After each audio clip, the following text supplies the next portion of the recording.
Marry the best man you can find, regardless of his marital status. I've never had sex but when I wanted to. My husband has 7 wives. Welcome to the Live with Lindy show. I'm the 6th. That's what kills regular marriages, being on top of one another. Alex has always been a controversial person. Everything they're doing is their own choice. You think it's a good idea for you to be going in there? I'm not doing this for me. I'm doing this for my children. The relationship between the Joseph wives is stronger and stranger than we thought. I possess the power to inflame him. Sometimes I wonder if we're crossing the line here. He told us all we were going to be widows someday. It's going to be really hard. All right, we're out of here. Load up.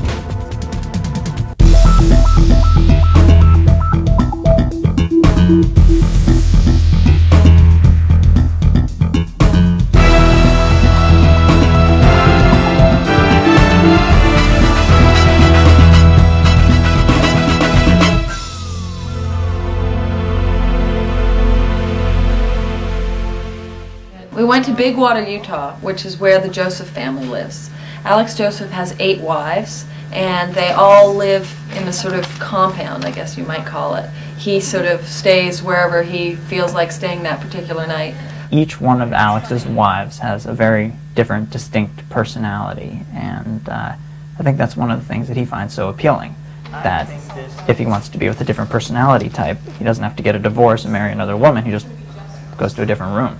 Alex has been on the boat a lot with the kids. I thought Alex Joseph was definitely very charismatic, but I can't imagine any one man being so great that I'd want to share him with that many people. I mean, the greater he is, the more I'd want him for myself.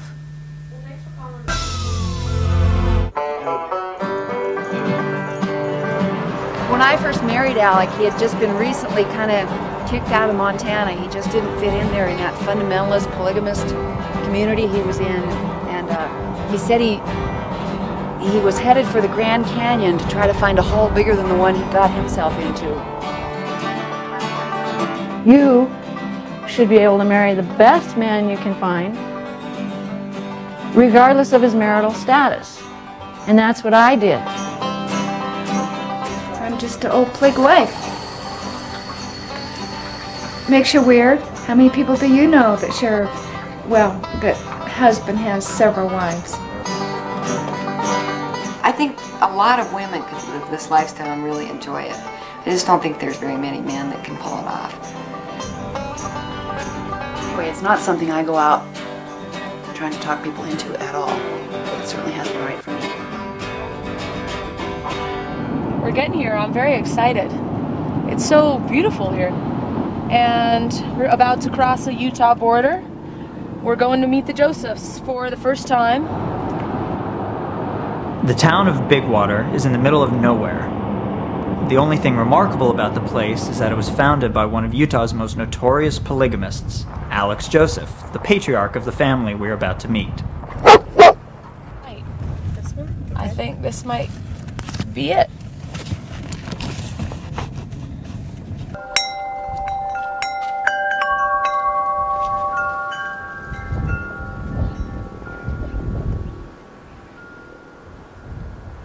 I just can't get over how absolutely silent it is in Big Water. Just listen to how quiet it is. You hear that? This is the town of Big Water. Quiet. We arrived in Big Water expecting to find the Joseph compound bustling with mothers and children. Instead, we found a ghost town. But once the workday ended and school was let out, the Joseph family compound sprang to life. And more than one person was willing to give us the grand tour. Okay, Eli and Lindy, Lindy's my mom, and they're my dad's wives, and they live in that house. What do you want to show me? This is showing you the dog. Right here is the library. We call it the Root Cellar Library. This is the playground. How many brothers and sisters do you have? I have 8 sisters and 10 brothers. That's a lot. Don't call it chili cheese! What? Chili cheese?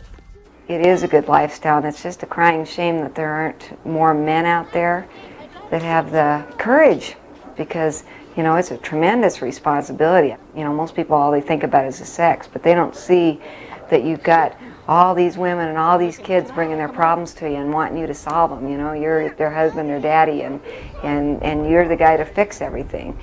And it's a tremendous responsibility, and Alex has been equal to the task. This is my home and Dawn's home. Mm-hmm. Bless you. That's the place where we dig. I don't know if Joanna's home. Is anybody home? This is Austin, my uncle. Exactly like a brat.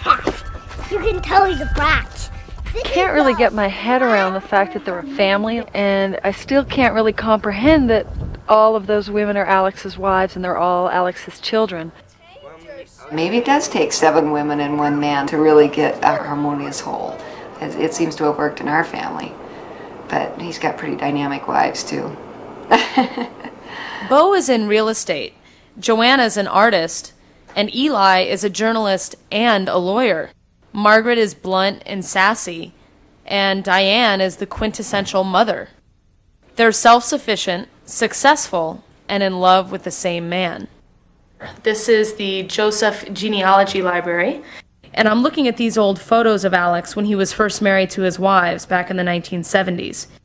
He was definitely one of Utah's political mavericks back then. Besides being a polygamist, Alex was a one-time Marine, a cop, a businessman, a homesteader, and even a public official. With all that I've heard and now seen about this man, I can't wait to find out who he is now. No sooner do we meet Alex Joseph than our story takes a disturbing turn. I think he said this is awful or something.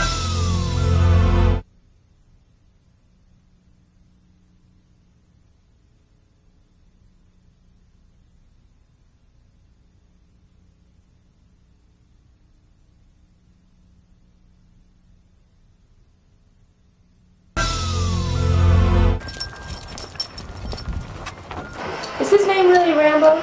Yeah, but it's spelled R-A-M-B-E-A-U-X.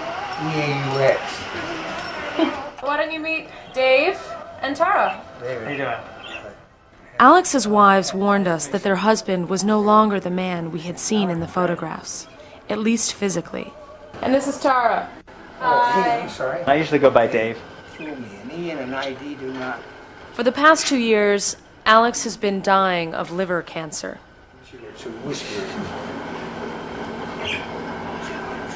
It's nice that they're opening their doors like that. You know, some people might be a little bit more like nervous about it. He seems totally at ease, and it's nice to hear that he's telling you, you know, don't go tiptoeing around. Just sort of do the stuff that makes it a little bit easier. The first chance we got to spend some time with this notorious polygamist was, ironically, on his weekly chemotherapy trip. Alex spent a long 3 weeks in that hospital 2 years ago. It was inevitable that Alex's illness would complicate our story. He's the nucleus of this family. Almost inconceivably, his cancer threatens to make not just 1 widow, but 8. No, just come on, and then if they say no camera, we just turn the damn thing off. When he got out of the hospital, I said, if you're up for living some more, I want to help you do that. If you're ready for dying, I want to help you do that. And my mind is there right now, just helping him make that transition. I knew I needed to come along on this weekly family ritual, so I joined Alex's wife, Eli, and their daughter, London. He's bashful. No. Pump up that thing. Come on. You want to take bets? He sure struck me as somebody who'd never get sick. And that really described everybody's reaction. You know, call me at work and tell me somebody walked in his house and shot him was much less shocking than a cancer diagnosis. Waiting for Alex's blood test results is really intense. Beneath all the lightheartedness, there's a certain anxiety that no one shows. Today's test results will reveal the success or the failure of the most aggressive treatment Alex has ever had. Why do you think it's going to be a bad day? I'm just afraid they're going to tell him the chemo's not working at all, this new treatment, and to forget about it. So, that's what I'm afraid of. But we'll see. Tell me what you're lecturing on again. Oh, current events on Canadian Grand Circle. Elizabeth's an attorney. Okay. She's, holy cats. Okay. Now, I give up. Don't do that, honey. No, where's this thing? The new chemotherapy treatment doesn't seem to be working. The damage to his liver is progressing. Is it bad? We're going to have to, I'm going to move to Idaho. I don't think it's a healthy climate.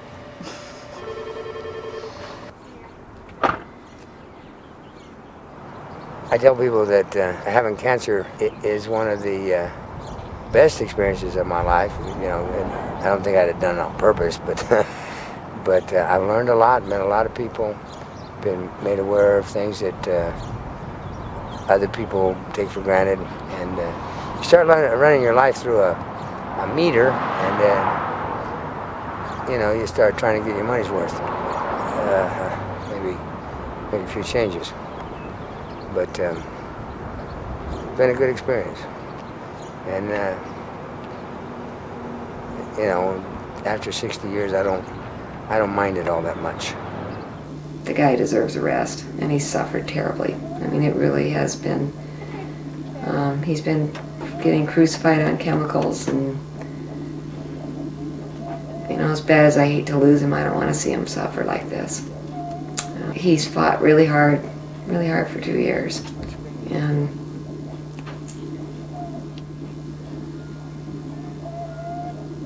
shouldn't have to do that for a lot longer. Just too much pain. So I told him it was okay with me if he quit taking the chemicals.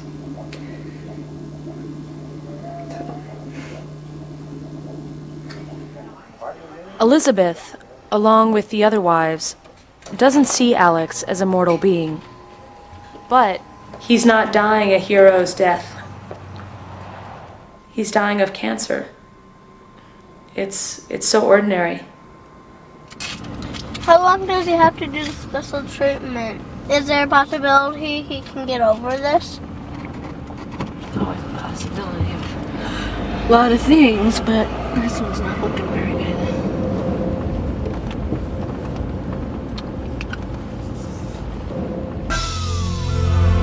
It gets pretty complicated trying to juggle 8 women. Whose anniversary is on Joanna's birthday? Let's leave that out right this minute, okay? Because you can go over there and want to make her cry or something.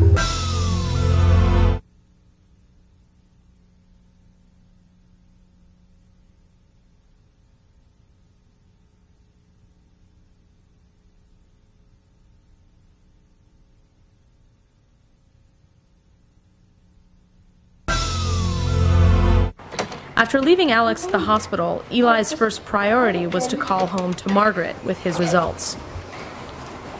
Oops. Margaret, is Eli? Nothing good. He's pretty horrified. I think he said this is awful or something, and he gave it to me, and he asked it for it back about 5 times. Yeah.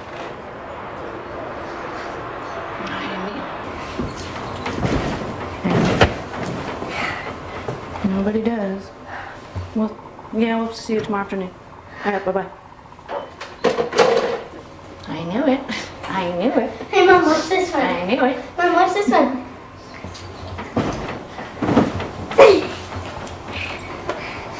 Can I go down to the pool now?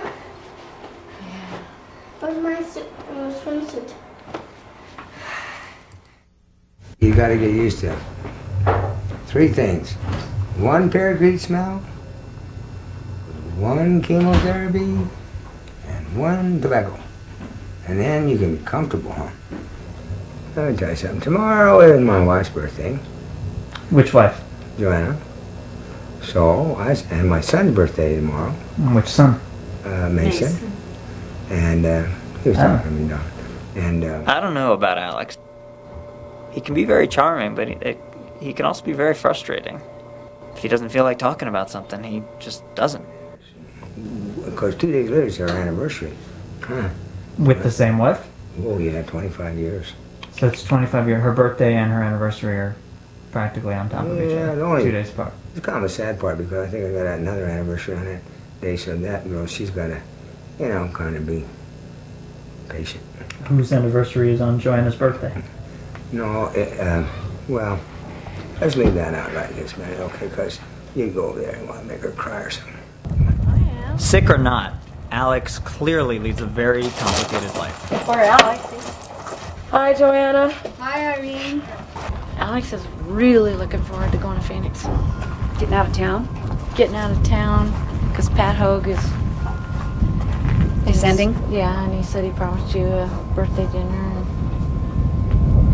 So, yeah. Of course I said, gee, that's my anniversary. So tomorrow is Eli's anniversary, but since Alex is going off with Joanna, I'm going to tag along with Eli for the day. Well, good morning, Fabulous News Babe. What's going on this morning with you? Let's say happy anniversary, Eli. Well, you should do like I'm going to do. I'm having a surprise birthday party for myself next Friday. I'm apparently having a surprise anniversary, too. You didn't know about it? No, the other person, you know, takes two to anniversary. Well, that's true. Yeah. It's Friday, March 20th, the first day of spring. Okay. Test 1 2 1 2 1 2. Friday, March 20th with your community billboard. This first day of spring. I'm Eli Joseph. Today is supposed to be Eli's special day. I can't tell if this is bothering her. I'm Eli Joseph. Lindy will be right back with the weathers into Fort. And on top of it, she can't go anywhere without bumping into another wife. Lindy, Alex's 7th wife, also works here at the radio station. Yeah. To me, it's a continued reminder that her husband is with another woman on her anniversary. People coming in at 11:30.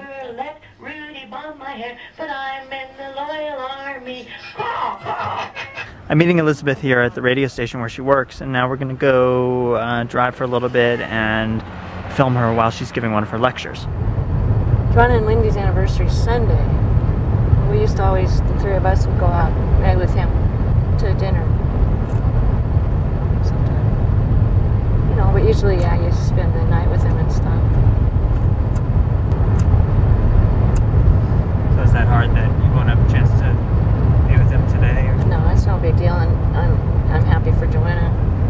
Because he said he's going to take her out to dinner and stuff because it's her birthday today. Eli keeps saying that the anniversary issue isn't bothering her, yet all day she keeps reminding herself, and me, that Alex is spending it with another wife. Despite the trade-offs of being one of 8 wives, Elizabeth is still one of polygamy's biggest fans. We just got to be pretty good buds. We're really proud of one another, and we're very protective of one another. Anybody who doesn't fit that profile, we chase them off.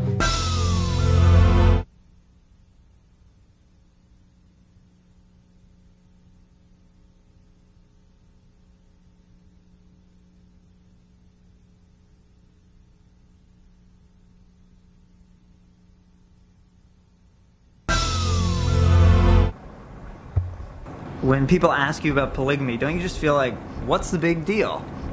No, I understand the big deal. Yeah. It's something people are curious about, whether we want to admit it or not. I'm happy to tell her. Even after our initial visits with the Josephs, we still had a lot more questions than answers. So we decided to follow Eli on a weekly lecture she gives on her lifestyle. Okay, let's cut to the chase, you wanna? I am what is called in these parts a polyg.